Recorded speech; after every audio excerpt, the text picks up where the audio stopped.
రంగారెడ్డి జిల్లా రాజేంద్రనగర్ నియోజకవర్గంలోని మంచిరేవులలో ఉన్న సర్వే నెంబర్ 491 భూమి ప్రస్తుతం వివాదాస్పదంగా మారింది. స్వస్తిక్ హౌసింగ్ సొసైటీకి నార్సింగి ఓల్డ్ ముస్లిం గ్రేవ్ యార్డ్ కమిటీ మధ్య ఈ స్థలం విషయంలో వివాదం కొనసాగుతుంది. గ్రేవ్ యార్డ్ భూమిని దౌర్జన్యంగా కబ్జా చేశారంటూ ఆరోపిస్తూ నార్సింగి ఓల్డ్ ముస్లిం గ్రేవ్ యార్డ్ కమిటీ కోర్టును ఆశ్రయించింది. ఈ నేపథ్యంలో న్యాయస్థానం మరోసారి సర్వే నిర్వహించాలని రెవెన్యూ అధికారులను ఆదేశించింది. హైకోర్టు ఆదేశాల మేరకు భారీ పోలీసు బందోబస్తు, రెవెన్యూ వర్క్స్ బోర్డ్, హెచ్ఎండిఏ అధికారుల నేతృత్వంలో ఈ సర్వే జరుగుతోంది. అయితే 2025 మార్చిలో రెవెన్యూ సంబంధిత అధికారుల మధ్య సర్వే చేసి హైకోర్టు ఆదేశాల మేరకు సొసైటీ సభ్యులు ప్రహరీ గోడ నిర్మించుకొని సెక్యూరిటీని ఏర్పాటు చేసుకున్నారు. కానీ నార్సింగి ఓల్డ్ ముస్లిం గ్రేవ్ యార్డ్ కమిటీ మాత్రం సర్వే నెంబర్ 491లో భూస్వామి హైదర్ అలీ 2-3 గుంటల భూమిని గ్రేవ్ యార్డ్కు దానం చేశారని, ఆ భూమి వర్క్స్ బోర్డ్ గెజిట్లో నమోదై ఉందని పేర్కొంటోంది. గెజిట్లో పొందుపరిచిన భూమిని తమకు అప్పగించాలని కమిటీ డిమాండ్ చేస్తోంది. మరోవైపు హైదర్ అలీ అదే భూమిని స్వస్తిక్ కోఆపరేటివ్ సొసైటీకి రిజిస్ట్రేషన్ చేశారని, ఆ భూమిలో కొంత భాగం ఔటర్ రింగ్ రోడ్లో వెళ్లిపోయినప్పటికీ మిగిలిన భూమిపై సొసైటీ సభ్యులు కబ్జాకు యత్నిస్తున్నారని గ్రేవ్ యార్డ్ కమిటీ ఆరోపిస్తోంది.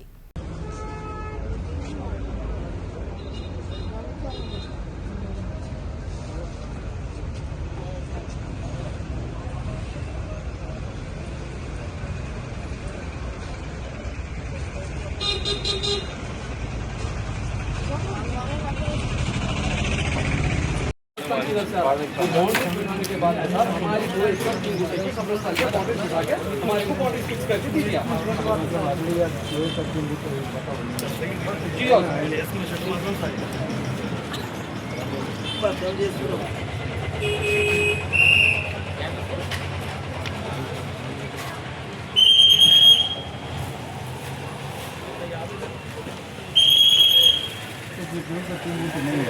नहीं है सर, 2 एकड़ 3 गुंठे नहीं है। आपको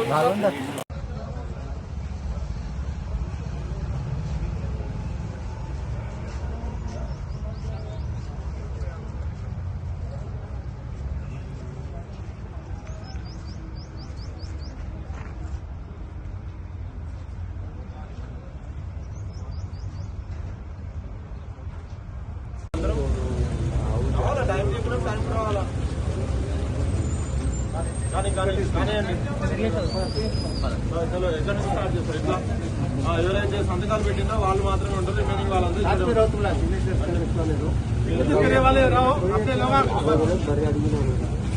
अपने लोग कोने में खड़ जाओ भाई, तो दिल्ली से कहे सामने आओ।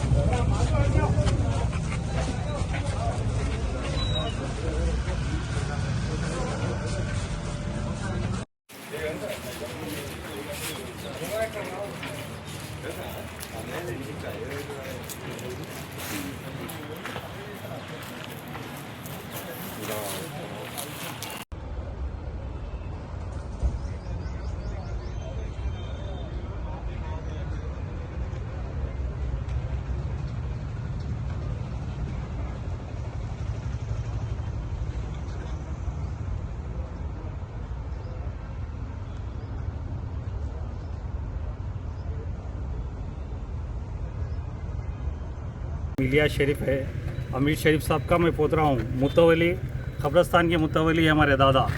बचपन से हम तो यहाँ पैदा हुए, हम यहाँ बड़े हुए। तुम मुतवली है हम कब्रस्तान के, अमीर शरीफ साहब के पोतरा हूँ मैं। 2 एकड़ 3 गुंठे कब्रस्तान की ज़मीन है मुतवली के तहत है।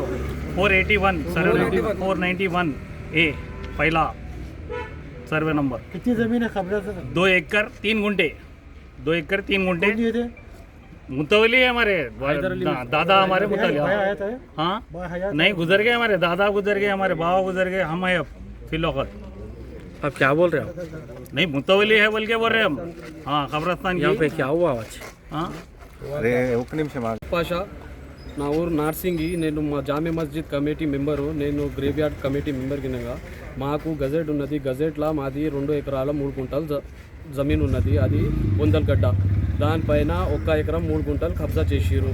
మాకు హైకోర్టు ఆర్డర్ ఉన్నది. హైకోర్టు ఆర్డర్లో క్లియర్గా మెన్షన్ ఉన్నది. ఇది హైకోర్టు రికగ్నైజ్ చేసుకున్నది. ఈ 2 ఎకరాలు 3 గుంట బొందల్గండ ఉన్నది, దీనికి సెక్యూర్ చేయాలి అని ఆర్డర్ వచ్చింది. అది ఒక్కొక్క ఆర్డర్ ఉన్నది. మళ్ళీ ఇంకొక ఆర్డర్ మేము హైకోర్టు నుంచి తీసుకొచ్చినాం. దాంట్లో ఎంక్రోచ్మెంట్ అవుతున్నదంటే హైకోర్టు ఆర్డర్ ఇచ్చింది. ఎంక్రోచ్మెంట్ ఇమ్మీడియట్లీ ఆపాలని జిహెచ్ఎంసీ కమిషనర్కి ఆర్డర్ ఉన్నది. మా ఏం అడుగుతున్నాం మేమంటే, మాకు గజెట్ ఉన్నది, 1989 గజెట్ ఉన్నది, 1989 సర్వే రిపోర్ట్ ఉన్నది, మా దగ్గర హైకోర్టు ఆర్డర్స్ ఉన్నాయి. మాకు మా 2 ఎకరాల 3 గుంటల జమీన్ ఏదైతే ఉన్నదో, భూమి ఉన్నదో, దానికి బౌండరీస్ కట్టి మాకు ఆ బౌండరీస్ ఇచ్చేయాలి. మేము వెళ్తున్నాం హైకోర్టు ఆర్డర్ పైననే వెళ్తున్నాం, మేము గజెట్ పైననే వెళ్తున్నాం. హైకోర్టు ఆర్డర్ ఏంది? అది గవర్నమెంట్ ల్యాండ్, అది బొందలగడ్డ, దానికి సెక్యూర్ చేయాలి. గవర్నమెంట్ ఆఫీసర్స్ దానికి సెక్యూర్ చేయాలి.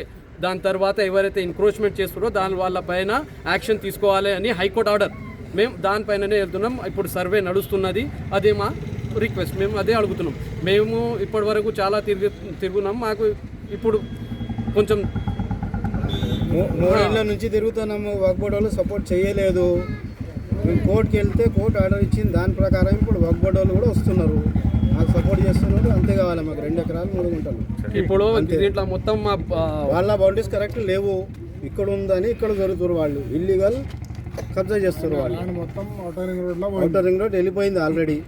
కావాలని ఇక్కడ జరుగుతుంది. ఆయన 4 ఎకరాలు 18 గుంటాస్ కొనుక్కున్నా అని చెప్తుండు. ఆయన భూమి ఔటర్ రింగ్ రోడ్లో వెళ్ళిపోయింది, రికార్డు ఉన్నది, అంతా ఉన్నది. మాకు అదంతా అనవసరం. మీరు ఏమైనా చేసుకోండి. మాకు మా 2 ఎకరాలు 3 గుంట ఖబ్రస్థాన్ బొందల్గంద ఉన్నది. అదే మేము అడుగుతున్నాం. మా రికార్డ్ ప్రకారం మేమే అడుగుతున్నాం. దానికన్నా మిగిలించి మాకు ఏం లేదు. దీంట్లో మా పెద్దలు ఉన్నారు దఫ్నాయించి. మా అందరు బస్తీ వాళ్ళు, ఊరు వాళ్ళ అన్ని బొందలు ఉన్నాయి. దాంట్లో మా ఫాదర్ కుందూరు విద్వాన్ రెడ్డి గారు 1982లో 4 acres 18 గుంటాస్ ల్యాండ్ కొన్నారు. ఆ పక్కనే 1 acre సర్వే నెంబర్ 491 అది. ఆ పక్కనే సేమ్ సర్వే నెంబర్లో ఆ హైదరాలీ మిర్జా అనే అతను ఏం చేశాడంటే, ఒకటి 1 acre 3 గుంటాస్ వాళ్ళకు పడవ ల్యాండ్. అది యాక్చువల్గా వాళ్ళకి కంప్లీట్గా వాళ్ళ పేరు మీద కూడా లేదు. అది పడవ ల్యాండ్. ఆ పడవ ల్యాండ్ని వాళ్ళకి ఇచ్చాడు. మిగతా అంతా మాకు సేల్ చేసుకున్నాడు. అయితే ఏమైందంటే, వీళ్ళు ఏంటంటే ఆ పడవ ల్యాండ్ కాకుండా ఈ ఫుల్ ల్యాండ్ కూడా ఆక్యుపై చేద్దామని ట్రై చేస్తున్నారు ఎప్పటి నుంచో కూడా. అయితే ఆ మధ్యలో ఏమైందంటే, వీళ్ళు ఏవైతే వక్ఫ్ బోర్డులో వీళ్ళ ల్యాండ్ ఎక్కుతుంది కదా, అది 1 acre 3 గుంటాస్ అయితే వాళ్ళకి బై మిస్టేక్ 2 acre 3 గుంటాస్ అని పడింది. దాన్ని పట్టుకొని వీళ్ళు ఈ ల్యాండ్ కూడా మాదే అని చెప్పేసి, మొత్తం ఇది అది మొత్తం మాదే అని చెప్పేసి ఇక్కడ అంతా ఎన్క్రోచ్ చేయడానికి ట్రై చేస్తున్నారు. ఆల్రెడీ అక్కడ రెండు గోరీలు పెట్టారు. మా 2 ప్లాట్లు పోయినాయి. ఇక్కడ ఒక గోరీ పెట్టారు, అందులో ఇంకొక ప్లాట్ పోయింది. మొత్తం ఆల్మోస్ట్ ఇప్పటి వరకు మేము 1000 yards వరకు లాస్ అయినాం వాళ్ళ వల్ల. స్టిల్ ఇంకా కూడా వాళ్ళు ఏం చేస్తారంటే, వక్ఫ్ ట్రిబ్యునల్కి వెళ్ళారు. ఫస్ట్ వక్ఫ్ ట్రిబ్యునల్కి వెళ్ళి మమ్మల్ని వీళ్ళు డిస్టర్బ్ చేస్తున్నారు అది ఇది అని చెప్పేసి కేసు వేసుకుంటే, వక్ఫ్ ట్రిబ్యునల్ వాళ్ళు ఆల్మోస్ట్ వాళ్ళ సైడే కాబట్టి వాళ్ళ పొజిషన్ని డిస్టర్బ్ చేయొద్దు అది ఇదని ఒక ఆర్డర్ ఇచ్చాడు. దాన్ని మేము హైకోర్టులో ఫైల్ చేసి, ఫస్ట్ స్టే ఆర్డర్ ఉండే, స్టేటస్ కో ఉండే. మాకు స్టేటస్ కో ఉంటే, స్టేటస్ కో టైంలో మా గోడ ఉండే అక్కడంతా. ఆ గోడ మొత్తం కూలగొట్టేసిండు స్టేటస్ కో ఉన్నప్పుడే. దాని మీద కూడా ఎఫ్ఐఆర్ చేసినాము, కంటెంప్ట్ కేసు వేసినాము ఆల్రెడీ. అండ్ నెక్స్ట్ ఏంటంటే, ఇప్పుడు ఆ గోడ డిస్ప్యూట్ అయిన తర్వాత ఇక ప్రాబ్లం అంతా ఇంకెక్కువ అయిపోయింది. ఎందుకంటే గోడ మొత్తం పోయింది. ఇప్పుడు వాళ్ళు మళ్ళీ ఇక ఎవ్రీ టైం నెక్స్ట్ తర్వాత 2019లో కూడా ఒక బొంద పెట్టింది లోపలికి వచ్చి. అక్కడ కూడా ఒక 200 square yards ల్యాండ్ పోయింది ఆల్రెడీ. ఇదంతా పోయినాక ఇవన్నీ చిన్న ప్లాట్ ఓనర్స్ అండి వీళ్ళందరూ. అందరూ రిటైర్మెంట్ స్టేజ్లో అమౌంట్స్ అన్ని పెట్టి కొనుక్కున్న ప్లాట్స్. నియర్లీ 15 members ఉంటారు. అందరు సీనియర్ సిటిజన్స్ మొత్తం. కొంతమంది నడవలేని పరిస్థితులలో ఉన్నారు, కొంతమంది రాలేని పరిస్థితులలో ఉన్నారు. సో ఇప్పుడు ఆ తర్వాత ఏమైందంటే, 2005లో ఇదే ప్రాబ్లం అవుతుందని చెప్పేసి ఒకసారి మేము గవర్నమెంట్కి, పోలీస్కి అందరికీ లెటర్లు ఇస్తే సర్వే చేయించారు. సర్వే చేయించి వాళ్ళదింతా మీదింతా అని చెప్పి అప్పుడు మొత్తం ఎవరిది వాళ్ళకు మ్యాప్ ఇచ్చి ఎవరిది వాళ్ళకు ఉండమని చెప్పారు. ఆ తర్వాత కూడా వీళ్ళు ఇట్లానే ఎంక్రోచ్ అవుతుండే. ఇక దీనివల్లనే సరే కోర్టులో కూడా తెచ్చుకుందామని హైకోర్టుకి వెళ్తే 2023లో మాకు ఆర్డర్ వచ్చింది. ఆ తర్వాత బౌండరీ డిస్ప్యూట్ ఉంది కదా అని చెప్పేసి సర్వేకి పెట్టుకున్నాం. మొత్తం సర్వే చేసిండ్రు ల్యాండ్ అంతా సర్వే చేసిన తర్వాత మేము షీట్స్ ఇవన్నీ పెట్టుకున్న తర్వాత ఇప్పుడు వచ్చేసి ఇవన్నీ తీసేయాలి, మాకు ఇక్కడ నుంచి ఎంక్రోచ్ చేస్తాము, ఇది చేస్తాము, ఇక్కడ నుంచి మా ల్యాండ్ ఇది, మీరు ఇవన్నీ తీసేయాలి, సెక్యూరిటీ వాళ్ళని పెట్టొద్దు, సెక్యూరిటీ వాళ్ళని పెడితే మేము వాళ్ళని చంపేస్తాము, అది ఇదని బెదిరిస్తున్నారు రోజు. మేము ఆల్మోస్ట్ 2 weeks బ్యాక్ అనుకుంటా వెళ్ళి నేను ఎఫ్ఐఆర్ ఫైల్ చేసి వాళ్ళ మీద కంప్లైంట్స్ చేసి అన్నీ చేసి వచ్చాను. మీరు ఎంత ల్యాండ్ ఇది మొత్తం వచ్చేసి ఇప్పుడు నియర్లీ 1 acre 24 గుంటాస్ వరకు మిగిలింది సార్. అంతా సగం వాళ్ళు బొందలు పెట్టేసిండ్రు, కొన్ని బొందలు పెట్టిండ్రు, కొంచెం ఓఆర్ఆర్లో పోయింది, సగం ఓఆర్ఆర్లో పోయినాక మిగతా వాటిలో కొంచెం బొందలు పెట్టిండ్రు. టోటల్ ఎంత ఉండే? టోటల్ 4 acres 18 గుంటాస్ ఉండే మొత్తం ల్యాండ్.